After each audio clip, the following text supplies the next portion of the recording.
1987 সালে এই ঠাকুরগাঁও হাসপাতালে যাত্রা শুরু হয়। এরপরে 3 ধাপে এই হাসপাতালে শয্যা সংখ্যার উন্নতি হলেও স্বাস্থ্যসেবার মান নিয়ে যেন নানান প্রশ্ন রয়েছে।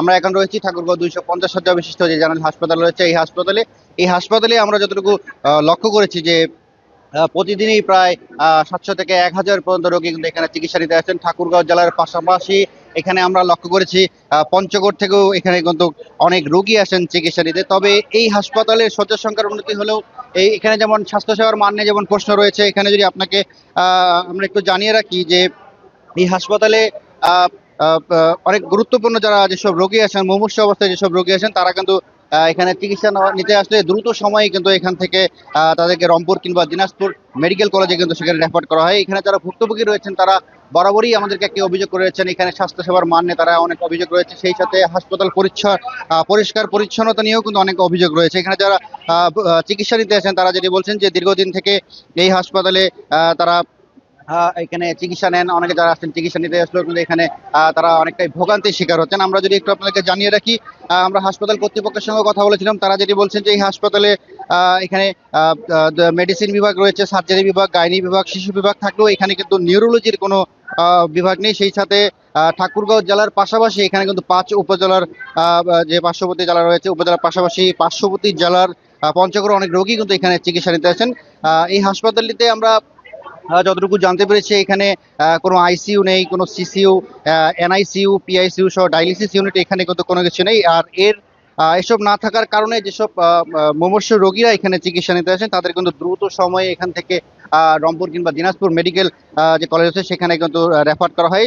এই এর পাশাপাশি এখানে প্রিমিচিউর যে শিশুরা রয়েছেন, শিশুদের কিন্তু এনআইসিইউ যে ইউনিট থাকার কথা সেটাও কিন্তু এখানে নেই।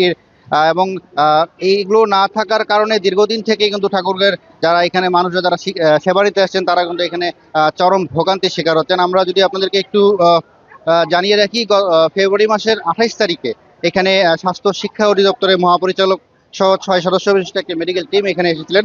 ঠাকুরগাঁও মানুষের দীর্ঘদিনের দাবি ছিল এইখানে একটি মেডিকেল কলেজ স্থাপনের। সেই প্রস্তাবের প্রেক্ষিতেই কিন্তু আমরা যতটুকু জানতে পেরেছি যে সেই স্বাস্থ্য টিম কিন্তু এখানে কিন্তু এসেছিলেন এবং কি তারা যেটি বলেছেন পরিদর্শন শেষে যে 2027 সালের মধ্যে সাময়িকভাবে এখানে একটি ক্যাম্পাস তৈরি করে এখানে শিক্ষার্থীদের ভর্তি শুরু করার কথা তারা ভাবছেন। এর পাশাপাশি ঠাকুরগাঁওয়ের যে আপনার 2টি স্থান তারা পরিদর্শন করেছেন মেডিকেল কলেজের জন্য। একটি হলো ঠাকুরগাঁও বক্ষব্যাধি, অপরটি হলো ঠাকুরগাঁও যে পুরাতন হাসপাতাল রয়েছে এই হাসপাতাল তারা এখানে পরিদর্শন করেছেন এবং তারা যেটি বলেছেন যে এই পরিদর্শন করা স্থান দুটি তারা মন্ত্রণালয়ে জানাবেন, পরবর্তীতে সিদ্ধান্ত হবে ঠাকুরগাঁও কোথায় মেডিকেল কলেজ হবে। যেহেতু এর পাশাপাশি আমরা লক্ষ্য করেছিলাম এখানে এলজিআরডি মোড়ে এবং বিএনপির মহাসচিব মির্জা ফখরুল ইসলাম আলমগীরও কিন্তু পরিদর্শনে এসেছিলেন। সর্বোপরি পরিদর্শনের পরে তারা যে বিষয়টি বলেছেন যে আবারও তো এই হাসপাতালটিকে 250 থেকে 500 শয্যায় এখানে উন্নতি করা হবে। সর্বোপরি দীর্ঘদিন থেকেই কিন্তু ঠাকুরগাঁয়ে একটি মেডিকেল কলেজ হাসপাতাল স্থাপনের জন্য কিন্তু একটি দাবি আন্দোলন আমরা বরাবরই লক্ষ্য করেছিলাম। তো সাধারণ মানুষ, ঠাকুরগাঁও মানুষের যে দাবি, যে প্রত্যাশা সেটি দ্রুতই পূরণ হবে বলে তারা এমনটি মনে করছেন। তো এই ছিল ঠাকুরগাঁও হাসপাতাল থেকে আমার কাছে সর্বশেষ খবর।